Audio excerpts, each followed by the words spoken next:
এই দেশের যুবকরা এখন যে মালয়েশিয়া রাস্তা ঝাড়ু দেয়, পায়খানা সাফ করে, রুটি বানায়, দর্জির কাজ করে। আমি নিজে দেখে আসলাম, সিঙ্গাপুরে রাস্তা ঝাড়ু দিচ্ছে।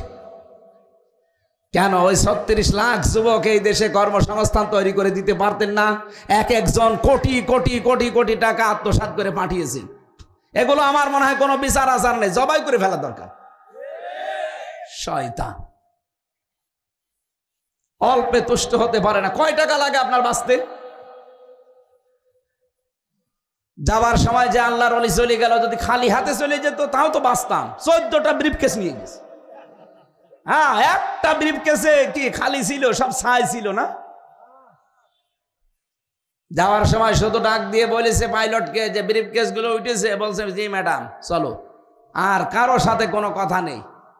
কেন? কাওয়া কাকুকে একটু বলতে পারতো না যে কাওয়া চলে গেলাম?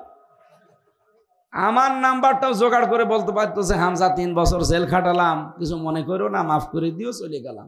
কিচ্ছু বলে না, শয়তান চলে গেছে। আর এখন বলে দোয়া করেন, উনি চট করে ঢুকে পড়বে। আসেন, চট করে ঢুকলে আপনাকে আয়না ঘরে দেওয়া হবে। মানবতা ধ্বংস করে দিয়েছেন আপনি। আমি আয়না ঘরে 10 দিন ছিলাম। আমার মাঝে মাঝে মনে হইতো যে যারা এখানে দায়িত্ব, তাও তো আমি মিনিটায় ছিলাম, বিগটা তো আরো কঠিন। এখানে যারা দায়িত্ব পালন করে এরা বাড়ি যেয়ে সংসার করে কি করে? এত কষ্ট দেয় মানুষকে। অল্পে তুষ্ট হওয়া, এই অভ্যাস তৈরি করা লাগবে।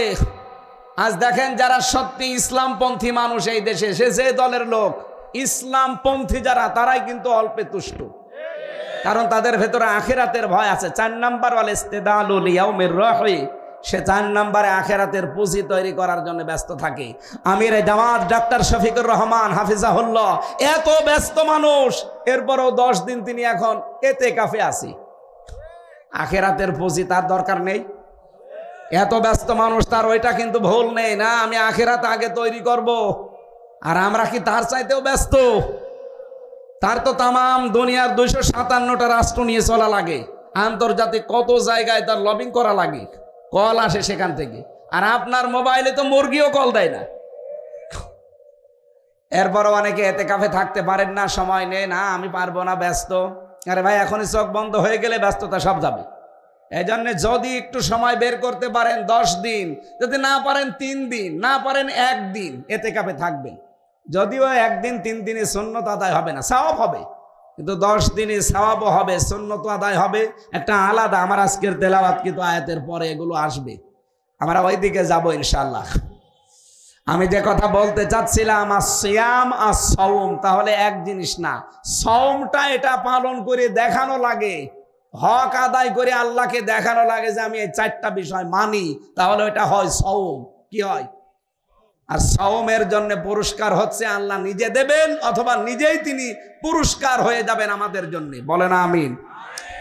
দরুদ সালাম পাঠ করে আজকের নির্ধারিত আয়াত। বেশি কথা বলতে 1-1.5 ঘন্টা 2.5 ঘন্টা বললে আমার গলা ভেঙে যাবে, পানি পিপাসা লাগবে, শেষে রোজাও ভাঙতে পারবো না, তড়পায় মরবো। এই জন্য খুব তাড়াতাড়ি করে আমি শেষ করব।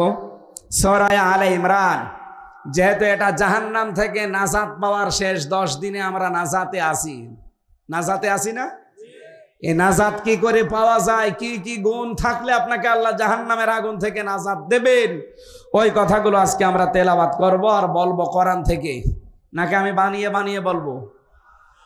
জবান খুলে আগে কোরআন পড়েন। আউযু বিল্লাহি মিনাশ শাইতানির রাজিম, বিসমিল্লাহির রহমানির রহিম।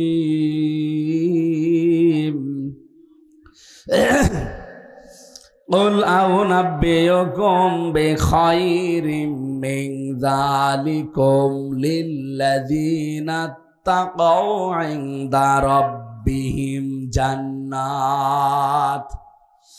রব্বুল আলামিন বলেন, নবী আপনি বলুন, এর চাইতে কি উত্তম কিছুর সংবাদ তোমাদেরকে আমি শোনাবো, দেব? এর আগে আমার আল্লাহ 7টা বিষয়ের বর্ণনা দিয়েছেন। যুজ্জিনা লিন্নাসি হুব্বুশ শাহাওয়াতি মিনান নিসা ওয়াল বানিন আল কানাতিরিল মুকানতারাতি মিনাজ যাহাবি ওয়াল ফিদ্দাতি ওয়াল খাইলিল মুসাওয়ামাতি ওয়াল আনআমি ওয়াল হারথ যালিকা মাতাউল হায়াতিদ দুনিয়া আল্লাহু ইনদাহু হুসনুল মাআব। আল্লাহ এখানে 7টা জিনিসের বর্ণনা দিলেন যে আমি আকর্ষণ তৈরি করেছি, আসক্তি তৈরি করেছি, লোভনীয় বস্তু বানিয়ে দিয়েছি। 7টা জিনিসকে দুনিয়ায়। 1 নম্বরে তোমাদের স্ত্রী। তাহলে স্ত্রীর প্রতি মহব্বত ও ভালোবাসা এটা তৈরি করেছে কে? আরো জোরে বলেন। কিন্তু বাস্তবে আমরা উল্টা দেখি। নবীজিও বলেন আমার কাছে সবচাইতে প্রিয় 3টা জিনিস, তার 1 নম্বরে আমার নিজের স্ত্রী আমার কাছে খুব ভালো লাগে। তাহলে আমাদের কাছেও তো স্ত্রী ভালো লাগার কথা, লাগে নিজেরটা বাদ দিয়ে অন্যেরটা। এরকম মানুষ দেশে নেই? সেদিন একজন আমার মোবাইলে মেসেজ দিয়েছে, হুজুর 2 বছর বিয়ে করেছি, প্রথম ভালোই লাগতো, ছাতা এখন আর ভাল লাগে না। অন্যের বউ দেখলেই কেমন যেন মনের ভেতরে আনচান করে ওঠে। এটা একটা রোগ। এটা কি? এই রোগের জন্য ঔষধ আছে 2টা। কয়টা? একটা হোমিওপ্যাথি আর একটা অ্যালোপ্যাথি। আল্লাহ রাব্বুল আলামিন এই রোগের রোগী যারা এখানে বসে আছেন, নিজের বউ ভালো লাগে না, অন্যেরটা দেখলেই ভালো লাগে, অন্যেরটা দেখলে আকর্ষণ বেড়ে যায়। এই রোগ থেকে মুক্ত হওয়ার জন্য আল্লাহ 2টা ঔষধ দিয়েছেন।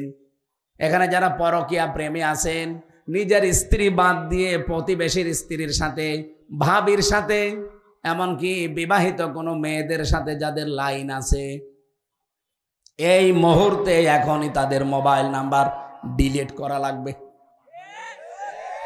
কারা কারা করবেন হাত তোলেন তো। হ্যাঁ হুজুর, কার নাম্বার আছে দেখি? আপনি কি বুঝে হাত তুলেছেন?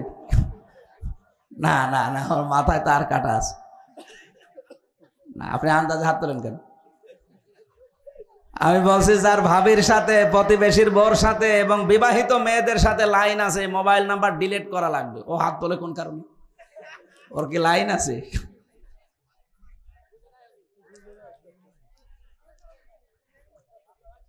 আল্লাহ রাব্বুল আলামিন দুই শ্রেণীর মানুষের প্রতি সব সময় রেগে থাকে।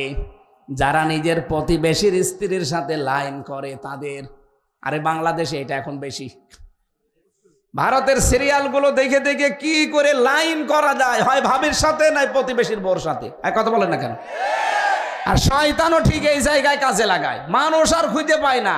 কত বিবাহিত মেয়ে ছেলে আছে তার সাথে না, ও লাইন দেখবেন শুধু বিবাহিত মহিলার সাথে। কি পেয়েছেন আপনি? সে তো একজনের বউ আছে নাকি?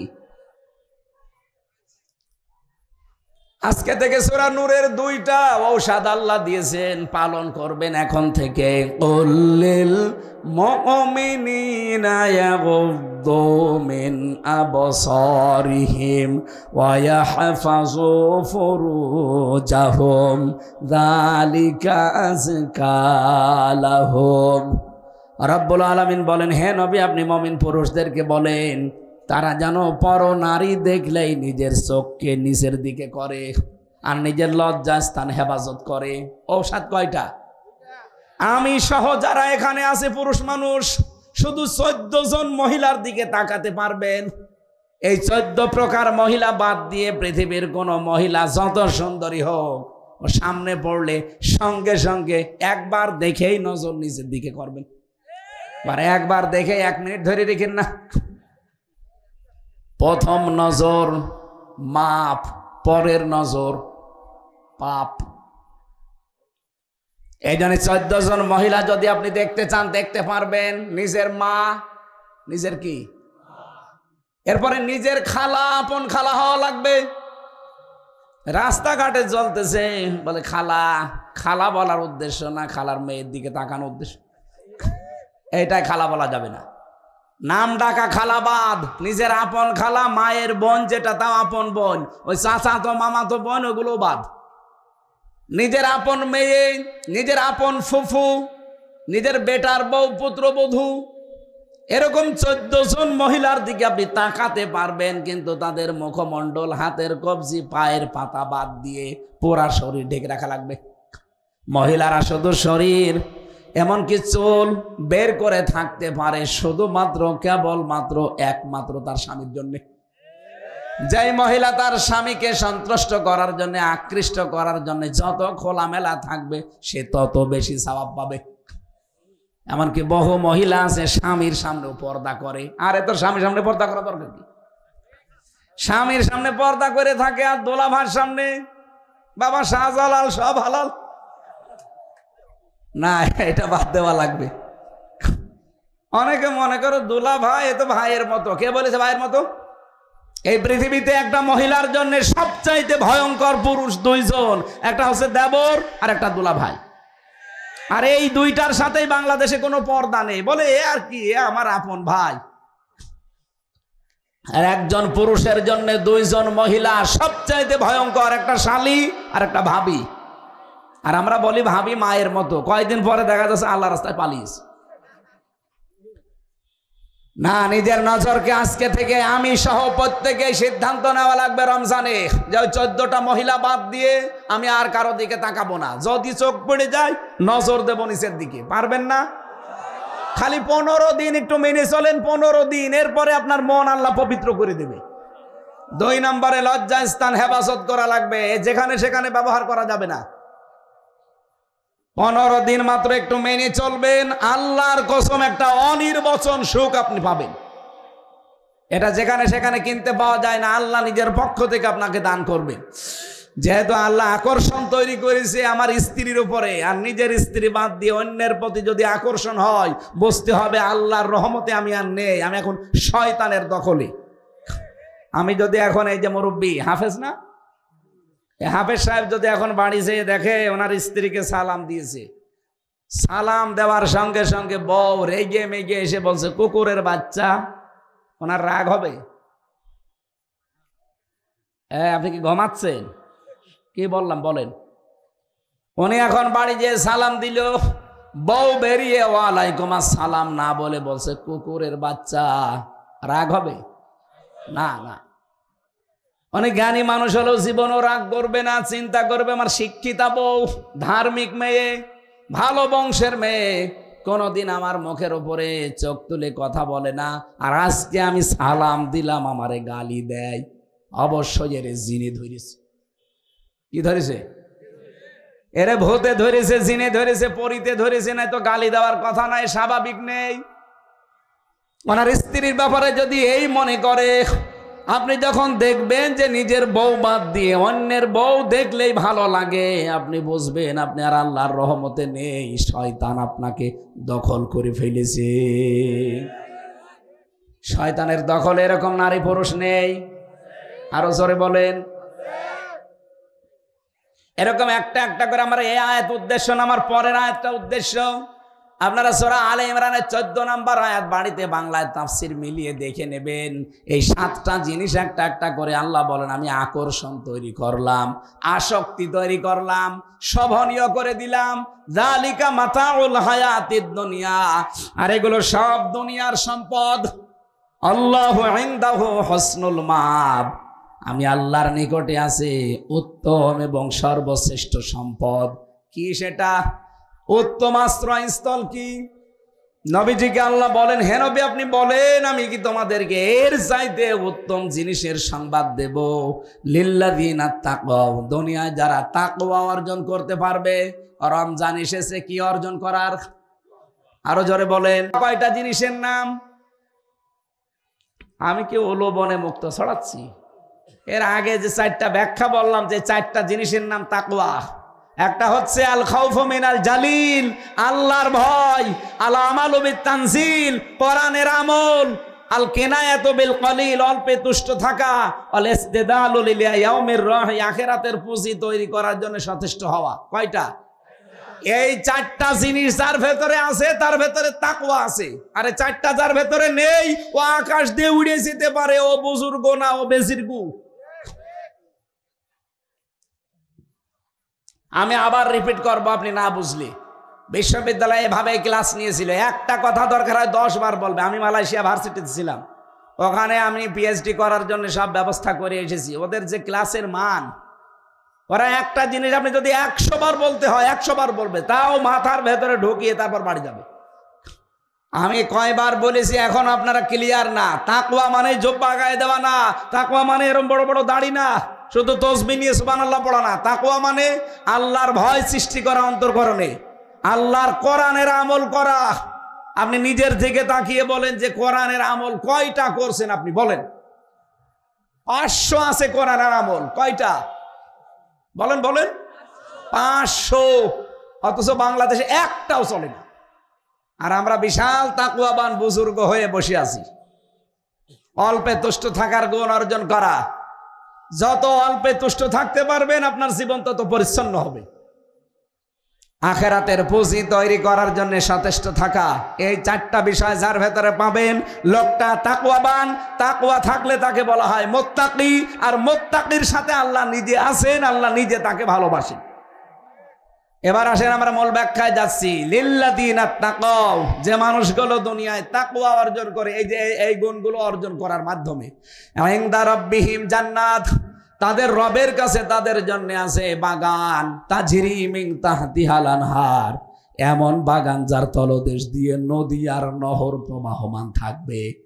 দুধের নদী থাকবে, মধের নদী থাকবে, স্বচ্ছ পানির নদী থাকবে, শারাবে তাহুরের নদী থাকবে, মধুর নদী থাকবে। আল্লাহ পাক বলেন নদীগুলো প্রবাহমান থাকবে। মধুর নদী থেকে মধু তুলে খেতে পারবেন। পৃথিবীতে এরকম কোনো জায়গা আছে? নেই। এটা দুনিয়া হিসাবে কল্পনার বাইরে। খালিদিনা ফিহা, কতদিন রাখবে এরকম বাগানে? চিরস্থায়ী ভাবে।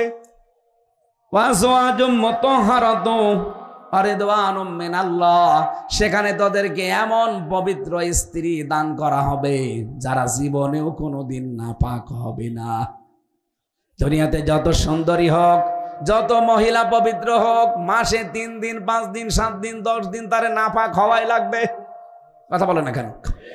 আল্লাহ পাক বলেন তাকওয়া অর্জন করে যদি আমার কাছে আসতে পারো, এমন হুর পরি তোমাদেরকে দান করা হবে যেই মহিলারা কোনোদিন নাপাক হবে না। শরীরের ভেতরে ক্যালসিয়াম পর্যন্ত দেখা যাবে। ওরা এত পবিত্র হবে, এত পরিষ্কার হবে, পৃথিবীতে যদি একবার মুখ বের করে দেয় সূর্যের আলো পর্যন্ত অম্লান হয়ে যাবে। সব চাইতে বড় বিষয়, রিদওয়ানুম মিনাল্লাহ, আমি আল্লাহ নিজে তাদের উপরে রাজি হয়ে যাব। আপনি আমার বাড়িতে, আজকে আমি যে বাড়িতে এসেছিলাম, বাড়িতে ঢোকার পরে যদি দেখি বাড়িওয়ালা মুখ গোমরা হয়ে পড়ে আছে, কথা বলে না, জিজ্ঞাসা করে না কেমন আছেন, বাড়িতে থাকতে আমার ভালো লাগবে। আর আমি যে দেখি না মেহমানের যে আচরণ সব উনি করছে, 2 ঘন্টার জায়গায় আমার 5 ঘন্টা থাকতে মনে চাইবে। আল্লাহ পাক বলেন রিদওয়ানুম মিনাল্লাহ, এগুলো তো দেবই দেব, বাগান দেব, চিরস্থায়ী ভাবে থাকতে দেব, এবং পবিত্রতম স্ত্রী দান করব। সব চাইতে বড় বিষয়, আমি আল্লাহ নিজে তোদের উপরে রাজি হয়ে যাব। আল্লাহর সন্তুষ্টি অর্জন করার জন্য এত কিছু, সেইটাই আল্লাহ নিজে হয়ে যাবেন। আল্লাহু বাসীরুম বিল ইবাদ, আল্লাহ বলেন আমার বান্দাদের প্রতি আমি খুব তীক্ষ্ণ দৃষ্টি রাখি। আল্লাযীনা ইয়াকুলুনা রাব্বানা, আরো কিছু গুণের কথা আল্লাহ আমাদেরকে শোনাচ্ছেন, যারা এই কথাও বলতে পারে, হে আমাদের মালিক, ইন্নানা আমান্না, আমরা বিশ্বাস করি আপনাকে, ফাগফির লানা, আমাদেরকে ক্ষমা করে দেন, যুনুবানা, আমাদের অপরাধ সমূহ, ওয়াকিনা আযাবান নার, আর জাহান্নামের আগুন থেকে তুমি আমাদেরকে বাঁচান।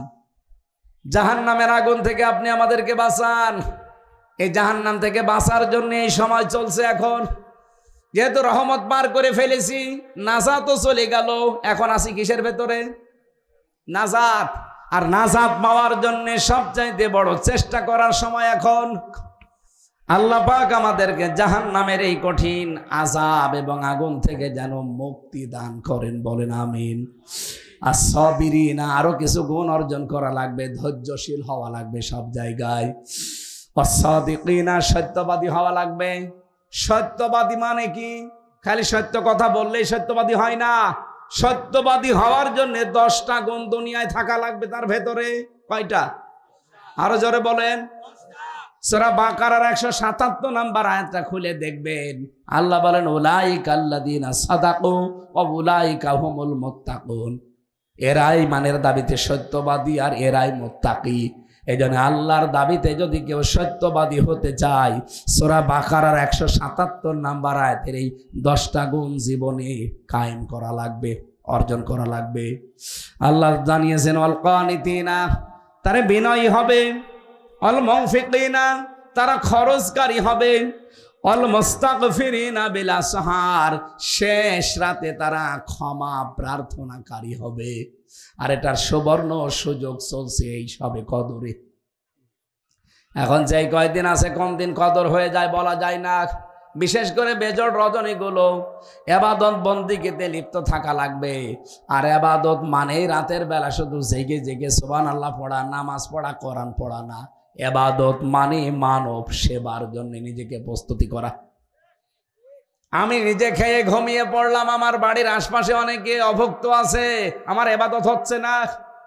আমার ব্যাংকে টাকা ছাতা পড়ে যাচ্ছে, অথচ আমার দ্বারা 10টা মানুষের কর্মসংস্থান তৈরি হয় না, এবাদত হচ্ছে না। কথা বোঝা গেছে? আল মুস্তাগফিরিনা বিল আসহার, তারা শেষ রাতে ক্ষমা প্রার্থনাকারী। এটা মানে শুধু সেজদায় পড়ে আল্লাহ মাফ করে দিন, মাফ করে দিন না। এদিকে টাকা ব্যাংকে ছাতা পড়ে গেছে, ওদের 5টা মানুষের কর্মসংস্থান তৈরি করে দেবে রমজানে, সে দায়িত্ব নেয় না। কিসের ইস্তেগফার করেন আপনি?